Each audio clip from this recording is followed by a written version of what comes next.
Hi, this is Chris Maciello of VitaminCM.com, and today we're going to talk about using the VLOOKUP function in Microsoft Excel. What VLOOKUP is used for is to find a value and see whether it exists in another range of values. So I have a list of people here that paid for an event. So all the people that paid are here, and this is the amount each of them paid. Then on this side, I have a list of the people that attended. So not all the people that attended have paid. So I need to find out which people paid and which people didn't by looking up people on the list of people who paid.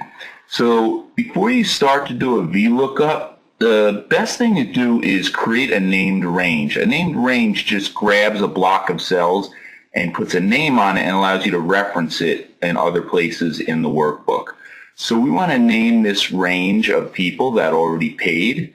And one of the things I like to do, if I'm going to keep adding to this, I like to give myself a little extra space. So I'm going to drag it down and leave a few extra rows here. Now I'll right click and select name a range. And I'll name this range paid.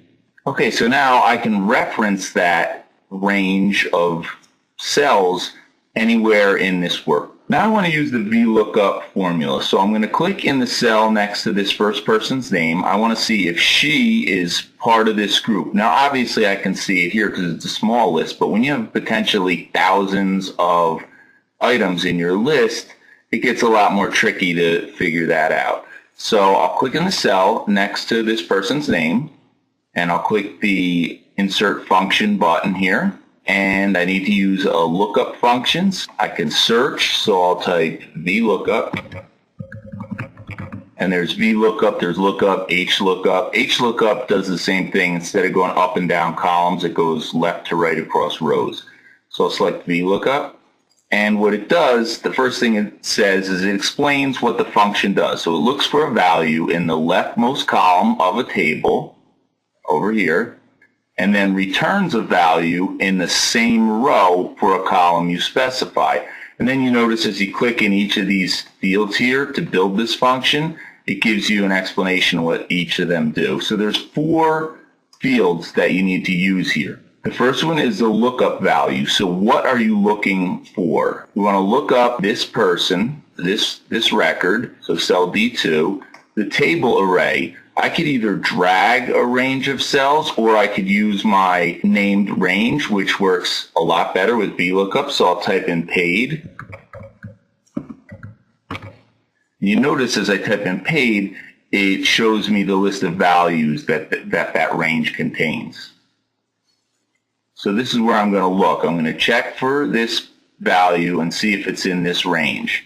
Then column index number.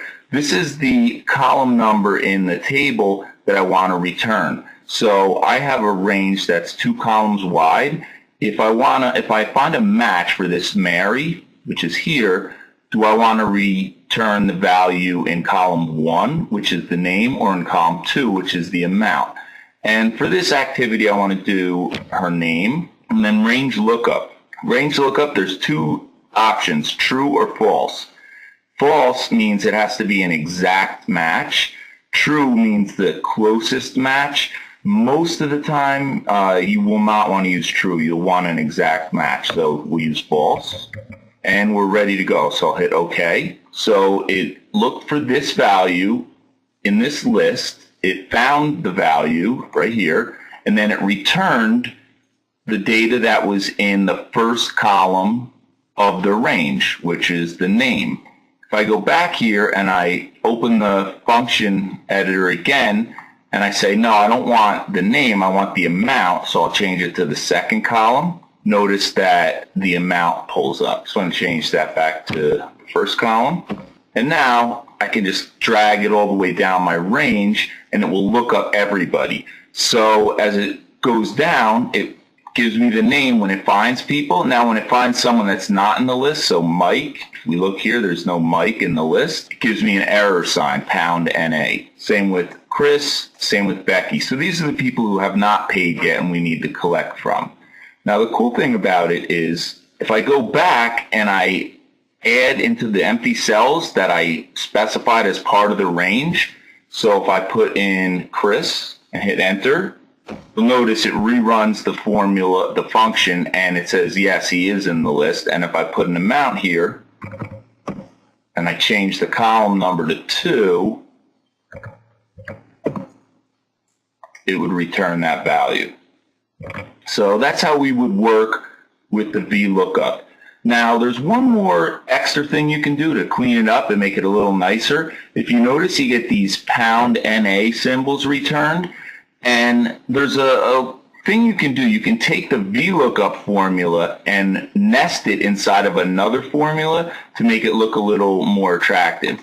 So I'm going to copy this exact formula out of here. So VLOOKUP equals, etc. So I'm going to use the if error function here, and the if error function returns a value if there's an error in the expression. Otherwise, if there's not an error, it returns it. So what I'll do is I'll paste the VLOOKUP formula in here, and then if there's an error, meaning if the person doesn't exist, I want to type the words collect so that I know we need to collect from them. So it runs again, and it looks the same because Mary was found, but if I copy it the rest of the way down, you'll notice the people that did not exist in the list have the words collect next to them, so it makes it a little cleaner instead of that pound NA. So that's how you use the VLOOKUP to compare values in two separate lists and check whether they exist or they don't, and then return values based on some logic that you set up.